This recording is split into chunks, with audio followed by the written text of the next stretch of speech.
नदी की तरफ अपना झोला लेकर चल पड़ती है। मंटू और उसके दो साथी झोपड़ियों में छिपकर बिंदिया का पीछा करते हैं। देखो, ये तो दक्षिण कोने की तरफ जा रही है। हाँ, पर वहाँ तो सिर्फ कीचड़ है, कोई मछली वछली नहीं है वहाँ।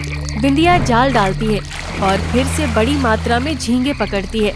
मंटू का मुंह खुला का खुला रह जाता है। क्या जादू है इसमें? कल से हम भी यहीं जाल डालेंगे। अगले दिन मंटू और उसके साथी उसी कोने में जाल डालते हैं, लेकिन एक भी झींगा नहीं फंसता, बल्कि कीचड़ ही कीचड़ फंस जाता है। ये क्या माजरा है? वही जाल वही जगह। अब सारी सच्चाई वो बिंदिया ही बताएगी। हाँ, उसी को बताना पड़ेगा। अगले दिन मंटू बिंदिया के ठेले के पास आता है। अब से तुम अकेले नदी पर नहीं जाओगी, हम भी साथ चलेंगे। ऐसा क्यों? मैंने क्या किया है? जैसा बोल रहे हैं वैसा कर। गरीब हूँ, गुलाम नहीं।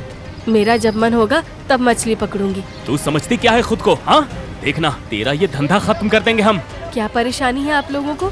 मेरे साथ क्यों जाना चाहते हैं? कहा ना साथ चलना, हमें भी देखना है ये इतने बड़े झींगे तुम लाती कहाँ से हो। अगले दिन मंटू भी बिंदिया के साथ नदी की तरफ चला जाता है।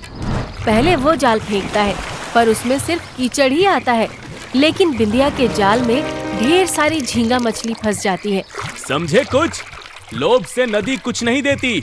ये झींगे तुम्हारे लिए नहीं है। मतलब दक्षिण कोने की ये मछलियाँ सिर्फ उस इंसान को मिलती है जिसमें श्रद्धा हो, जरूरत हो और कोई चालाकी ना हो।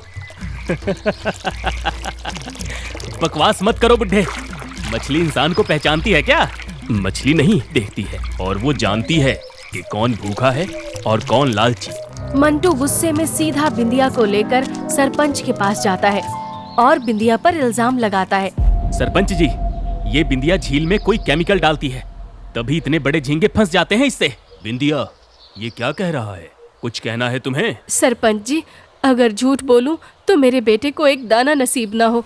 मैंने कभी कुछ नहीं मिलाया। ठीक है, कल पंचायत में फैसला होगा। अगले दिन पंचायत के आदेश पर बिंदिया और मंटू एक साथ नदी में जाल डालते हैं।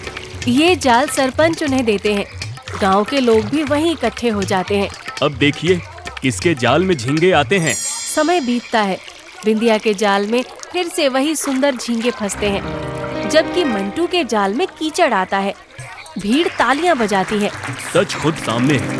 बिंदिया निर्दोष और मंटू तूने झूठ बोला। शर्म करो।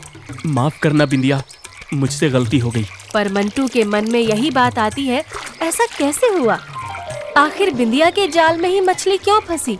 बिंदिया, तुझे कभी लगा कि इस नदी में कुछ तो है जो तुझसे खुद जुड़ गया है?